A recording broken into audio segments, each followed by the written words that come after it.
Hi, welcome my dear students. Welcome to your online session.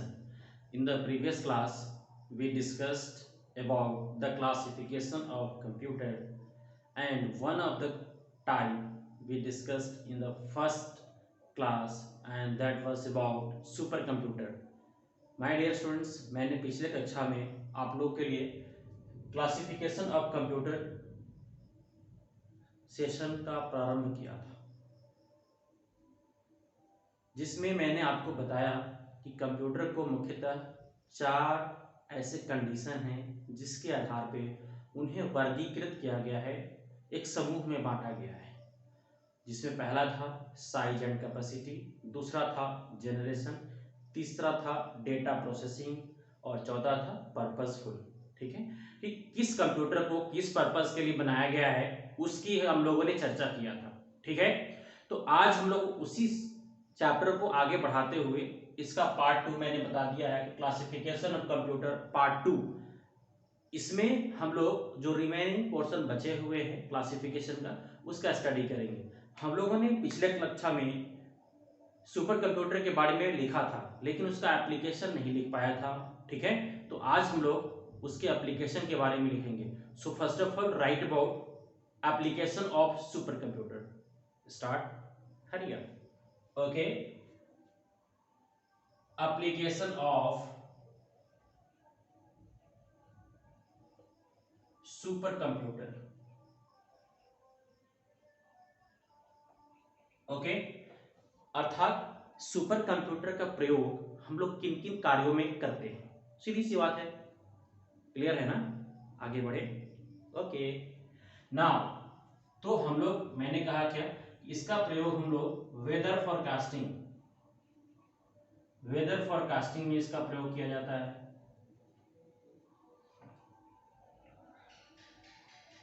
Okay, next है क्या, nuclear weapons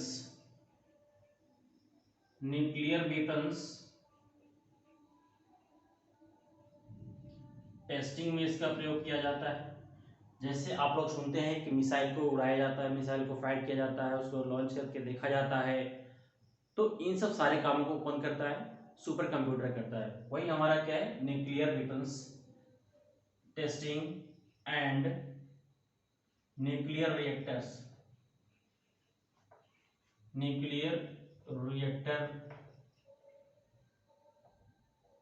testing. Okay, nuclear reactor and nuclear weapons के testing करने के लिए हम लोग किसका प्रयोग करते हैं? सुपर कंप्यूटर का प्रयोग करते हैं। क्लियर? उसके बाद हम लोग इसका प्रयोग जो करते हैं,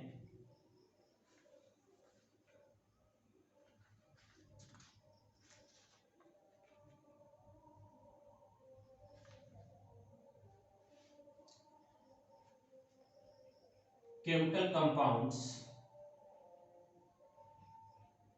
ओके, केमिकल कंपाउंड को टेस्ट करने के लिए, केमिकल कंपाउंड टेस्टिंग के लिए भी हम लोग सुपर कंप्यूटर का प्रयोग करते हैं। अर्थात कोई भी रासायनिक पदार्थ है उसकी प्रकृति जानने के लिए, उसका इम्पैक्ट जानने के लिए हम लोग किसका प्रयोग करते हैं? सुपर कंप्यूटर का ही प्रयोग करते हैं। ओके, तो इन सब सारे कार्यों के लिए हम लोग सुपर कंप्यूटर का यूज करते हैं। I hope it's very simple, note it down.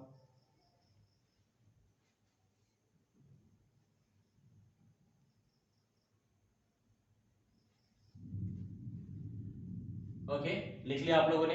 तो मैं समझता हूं कि बहुत सरल है। वेदर फोरकास्टिंग, जैसे अभी अपने बिहार में तूफान आने वाला था, उस तूफान का नाम भी बता दिया गया कि यास तूफान आने वाला है, और इससे आप सभी आदमी अलर्ट रहे, अर्थात कि अपने घरों में रहे, घर से बाहर ना जाए, घर में खाने पीने का सामग्री जो है वो एकत्रित कर रखे।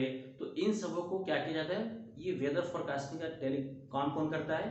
तो ये हमारा सुपर कंप्यूटर का टास्क होता है, जो सैटेलाइट से कम्युनिकेशन एस्टैब्लिश करके और वेदर के बारे में, क्लाइमेटिक कंडीशंस के बारे में वह जानकारी हमें देता है। ठीक है, तो यह है हमारा क्या, सुपर कंप्यूटर। अब सुपर कंप्यूटर, आपने इतनी सारी बातें आप बोल गए, लेकिन क्या आपको पता है क्या कि सुपर कंप्यूटर को कितना में खरीदा जा सकता है, इसका प्राइस क्या होगा? ठीक है, तो it is not governed bye a particular person of a country, it is generally purchased by the government of the country। या किसी भी कंट्री का, किसी भी देश का कोई एक सिंगल व्यक्ति इसे परचेज नहीं करता, क्योंकि उसके लाइफ में इसका कोई एप्लीकेशन नहीं है, सीधी सी बात है। और इसका जो कॉस्ट होता है वो करोड़ों में होता है, इसलिए इसे जल्द वैसा चीज जो महंगा भी हो और हमारे किसी काम का नहीं, तो क्यों खरीदे? आप खरीदेंगे क्या? नहीं ना। ओके, तो वही बात यहाँ भी है। मतलब क्या, कंप्यूटर तो है, ये हमारे किसी काम का नहीं, लेकिन हमारे देश का काम का है, तो ये सरकार खरीदती है। उसके बाद मैंने आपको बताया था कि अपने देश में सबसे पहला सुपर कंप्यूटर जो था वह परम 2000 था। ये बहुत इंपॉर्टेंट क्वेश्चन है, इसे ध्यान से सुनकर रखेंगे और नोट करके रखेंगे, आपको परीक्षा में प्रश्न पूछा जाता है। ठीक है, चलिए अब हम लोग चलते हैं मेन फ्रेम कंप्यूटर की तरफ। फटाफट लिखिए, right about another type of computer that is your main frame computer. मैं समझता हूं कि हम सभी आदमी को इसकी चर्चा पहले मैंने कर दिया था कि मेन फ्रेम कंप्यूटर क्या होता है। Right about it, main frame computer. Okay, what is this main frame computer? Look at here, frame means डब्बा, जिसका जो कैबिनेट होता है वो बहुत बड़ा होता है, राइट? लेकिन ये सुपर कंप्यूटर से थोड़ा छोटा होता है, और सुपर कंप्यूटर से छोटा होने के कारण क्या होता है कि इसका कॉस्ट भी कम आता है, और इसके अपने एप्लीकेशन एरियाज अलग अलग है, मतलब इसका प्रयोग भी हम लोग अलग अलग जगहों पे करते हैं। Okay, right about it, it is a very large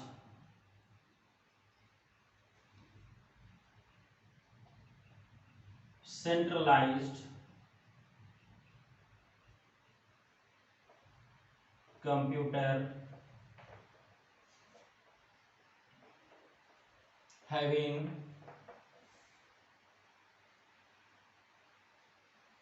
multiple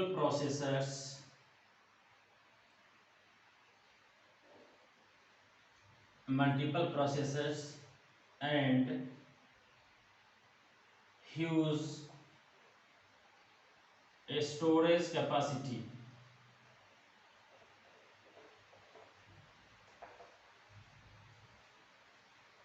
First of all,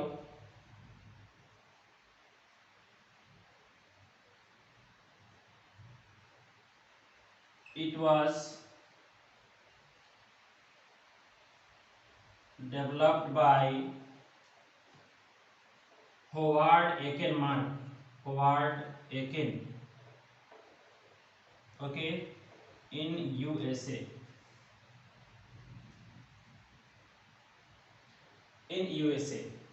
सबसे पहली बात है, मैंने बताया कि मेन फ्रेम मीन्स डब्बा होता है, सीधी सी बात, एक ऐसा कंप्यूटर जिसका डब्बा बहुत बड़ा होता है, मतलब सुपर कंप्यूटर से थोड़ा छोटा ही होता है, ठीक है, उसको हम क्या कहते हैं? मेन फ्रेम कंप्यूटर कहते हैं।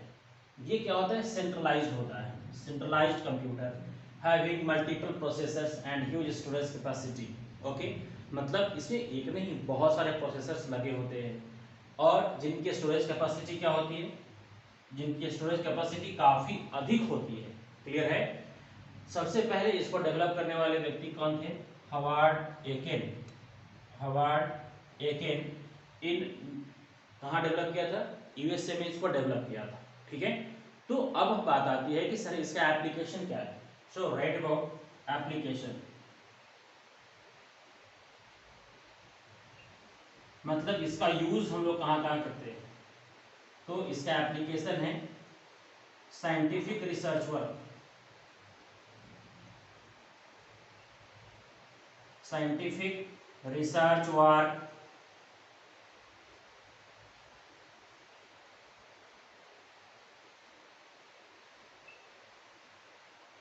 साइंटिफिक रिसर्च वर्क में हम लोग इसका प्रयोग करते हैं। उसके बाद डेटा स्टैटिस्टिक्स में इसका प्रयोग करते हैं, कंज्यूमर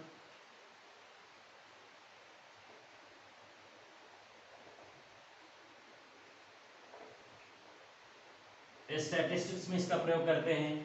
उसके बाद इसका प्रयोग हम लोग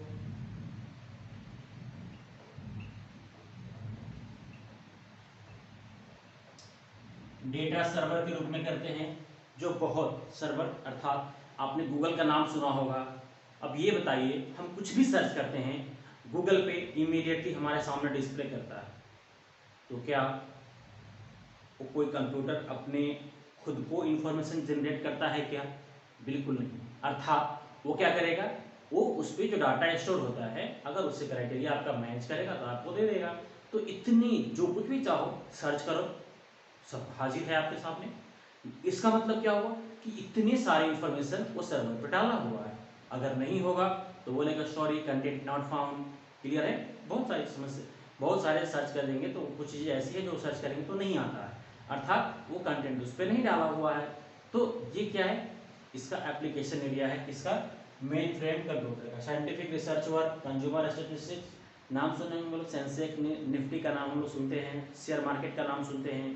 तो शेयर मार्केट का रेट क्या होता है, एकदम सेकेंड बाई सेकेंड आपका क्या होता है, वेरी करता है। तो डेटा स्टैटिस्टिक्स के रूप में हम लोग इसका इस्तेमाल करते हैं, मेन फ्रेम कंप्यूटर का इस्तेमाल करते हैं वहाँ पे।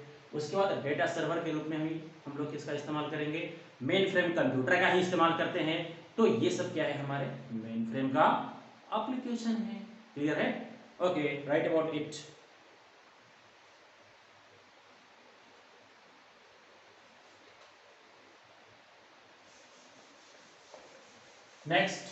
next type of computer is what, your mini computer. Clear?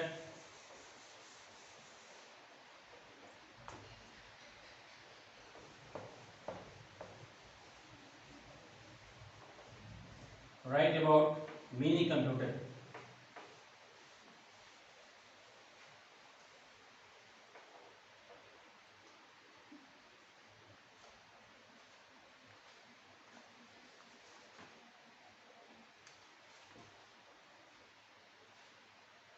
अब ये बताइए कि भाई इसमें कुछ कंप्यूटर का जो नाम है, जैसे एग्जाम्पल किसका, मेन फ्रेम कंप्यूटर का नाम सुन लीजिए, IBM Z series. Okay, IBM Z series के जितने भी सारे कंप्यूटर होंगे वह मेन फ्रेम कंप्यूटर है। साइबर 176 ये भी क्या है, हमारा मेन फ्रेम कंप्यूटर का एग्जाम्पल है। उसके बाद हम लोगों ने पढ़ा था IBM Dell 580, AM Dell 580 ATC। अब कंप्यूटर्स का नाम याद रखना कोई ज़रूरी नहीं है, हाँ एक दो एग्जाम्पल के लिए अगर कोई नाम रख लिया जाए कि ये मेन फ्रेम कंप्यूटर कौन कौन सा था, तो उसमें आप इसको बताएंगे। आपके बुक में हो सकता है डिफरेंट दिया हो, बट घबराने की बात नहीं, एक नहीं बहुत सारे मेन फ्रेम कंप्यूटर्स हमारे पास है, उसमें से एक दो चार का नाम ध्यान में रखना है हम लोगों को। Okay, now right about mini computer.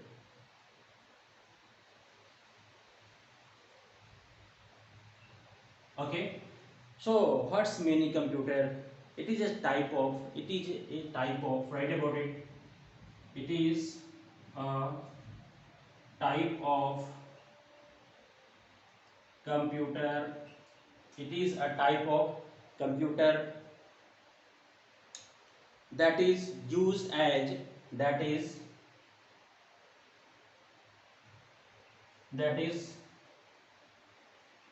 used as general purpose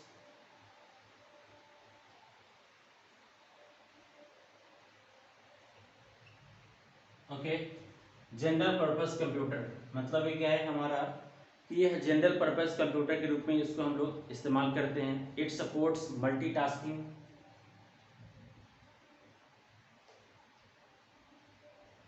it supports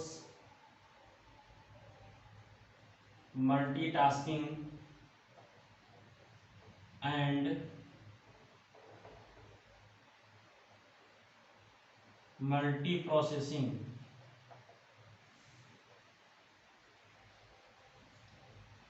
okay, ये क्या करते हैं, मल्टीटास्किंग मतलब एक यूजर मल्टीपल टास्क कर सकते हैं और उसमें भी बहुत सारे प्रोसेसर लगे होते हैं, इसलिए मल्टी प्रोसेसिंग का भी काम वहाँ पे चलता है। तो दोनों बातें हमारे यहाँ पे होती है। It is used as mid range data server, इसका जो एप्लीकेशन है, it is used as mid range मतलब मध्यम क्लास का, मिड रेंज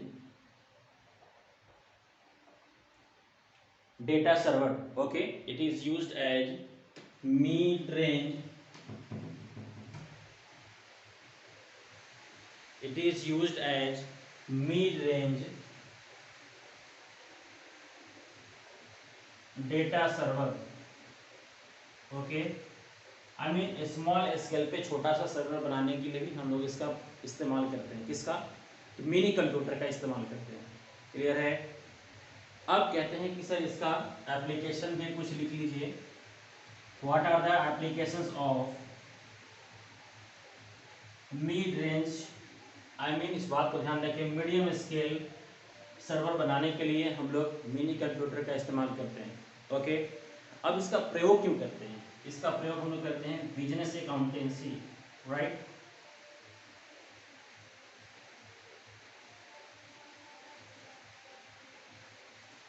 बिजनेस में अकाउंट्स को हैंडल करना, आई मीन रुपए पैसे के लेन देन को मैनेज करने वाले के लिए हम लोग इसका इस्तेमाल करते हैं। ठीक है, उसके बाद आप लोगों ने देखा होगा कि हम लोग इसका इस्तेमाल करते हैं ऑनलाइन लाइब्रेरी बनाने के लिए करते हैं। वो ई लाइब्रेरी जो बना हुआ है, ऑनलाइन लाइब्रेरी बनाने के लिए इसका प्रयोग करते हैं। नेक्स्ट है क्या कि हम लोग इसका प्रयोग कम्युनिकेशंस के रूप में भी इस्तेमाल करते हैं। मतलब क्या हुआ कि हम लोग इसका प्रयोग, ठीक है, किसके लिए करते हैं? किसके लिए करते हैं? यस, तो इन सब सारे कामों के लिए हम लोग स्मॉल अकाउंटेंसी, ऑनलाइन लाइब्रेरी, ठीक है, और बैंक सर्वर, ईटीसी। जैसे आप देखते हैं कि किसी भी डिस्ट्रिक्ट में एक मेन ब्रांच होता है और वहाँ पे बैंक के फिर मल्टीपल सब ब्रांचेज होते हैं, अर्थात कि वहाँ पे क्या किया जाएगा कि सबका डाटा वहाँ से सेंट्रलाइज होगा और फिर वहाँ से जिसका जो सर्वर बना हुआ है वहाँ पे चला जाएगा। मतलब छोटा रेंज पे, यूँ कह सकते हैं छोटा रेंज पे सर्वर बनाने के लिए भी हम लोग मिनी कंप्यूटर का प्रयोग करते हैं। अब कहा क्या कि सर इसका कुछ नाम बताइए। अब इसका एग्जाम्पल देखें हम लोग। ओके, नोट कर लिया आप लोगों ने? ठीक है, अब मिनी कंप्यूटर का एग्जाम्पल देखिए हम लोग।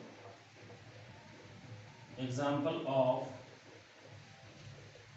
Mini computer. Okay, mini computer के एग्जाम्पल के रूप में आप यहाँ नोट करते रहिए। Okay, right about it, TI 9090। Okay, TI 9090 ये क्या है? हमारा एक कंप्यूटर का नाम है। मेरा नाम नहीं लिखा हुआ है इसलिए आपको घबराने की ज़रूरत नहीं है। ठीक है, ये हम लोग इस्तेमाल करते थे क्या? हनीवेल 200, ये इसका नाम है, मिनी कंप्यूटर का नाम है हनीवेल 200, इसी का नाम है। तो बहुत सारे नाम हो सकते हैं, सबका नाम याद रखना जरूरी नहीं, एक दो का नाम आपको स्मरण रहना चाहिए। ठीक है, तो इसका प्रयोग हम लोग किसके लिए करते हैं? बस accountancy, online library, bank servers etcetera, I mean छोटे स्केल का सर्वर बनाने के लिए हम लोग इसका प्रयोग करते हैं, मिनी कंप्यूटर का प्रयोग करते हैं। Okay,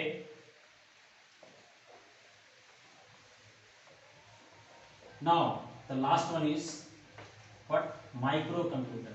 have you heard the name micro computer? Who has seen micro computer? क्या आप लोगों ने माइक्रो कंप्यूटर कभी देखा है क्या? अगर आपसे किसी ने पूछ दिया कि भाई अगर आप लोग माइक्रो कंप्यूटर आप लोग पढ़ाई कर रहे हो तो ये बताओ कि आप लोग जो कंप्यूटर यूज़ करते हैं, ठीक है, वो कौन सा कंप्यूटर है हमारा? माइक्रो है, मिनी है, मेन फ्रेम है या सुपर कंप्यूटर है? तो आप लोग का जवाब क्या होगा कि सर हम लोग जो कंप्यूटर यूज़ करते हैं वह कंप्यूटर है हमारा कौन? वह कंप्यूटर है हमारा micro computer. Okay,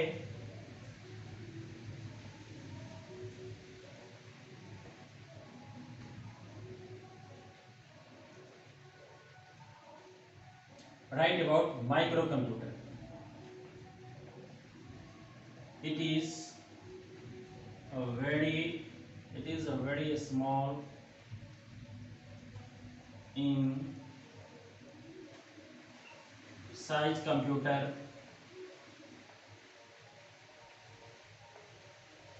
owned by owned by an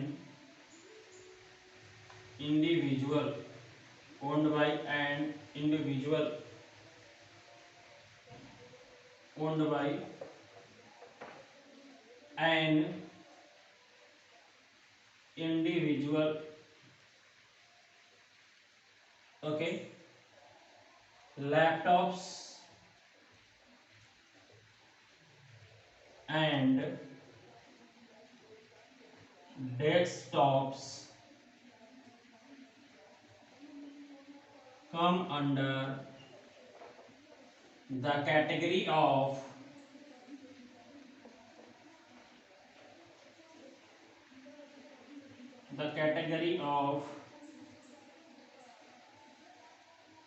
microcomputer. Okay, मतलब क्या हुआ कि अपने घरों में, हम अपने स्कूल में जो कंप्यूटर यूज़ करते हैं, ऑफिस में, रेलवे स्टेशन पे जो आप कंप्यूटर देखते हैं, जो जनरल यूज़र यूज़ कर रहे होते हैं, वे सारे के सारे कंप्यूटर क्या है, वे सारे के सारे कंप्यूटर है हमारे माइक्रो कंप्यूटर। तो it is owned by an individual, या किसी एक व्यक्ति द्वारा खरीदा जा सकता है। ये बहुत कम दाम का होता है, 25 से 30 हज़ार में बढ़िया सा कंप्यूटर अभी आजकल के डेट में आपको मिल जाएगा। और जितने भी आपके लैपटॉप्स हैं या फिर डेस्कटॉप आप जो नाम सुनते हैं, ये सारे के सारे क्या हैं, ये माइक्रो कंप्यूटर है। याद रहेगा ना, मैं समझता हूँ कि मैंने कहा ना कि very small in shape and size, owned by individual, किसी एक व्यक्ति द्वारा खरीदा जा सकता है। ठीक है, वो जनरल टास्क को परफॉर्म करते हैं हम लोग उसके द्वारा करके।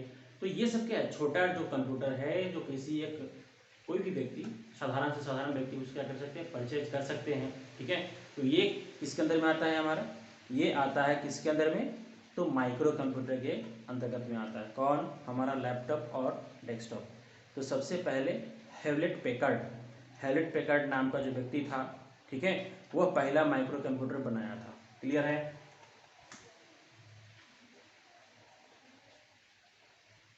Hewlett Packard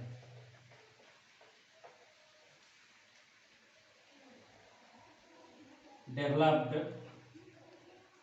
first microcomputer। Okay, और उसका नाम क्या था, CTC 2200। Okay, developed first microcomputer CTC 2200। Okay, वो कंप्यूटर का नाम था। सबसे पहला एक कंप्यूटर हमारा बना हुआ था, कौन, CTC 200, सॉरी 2200।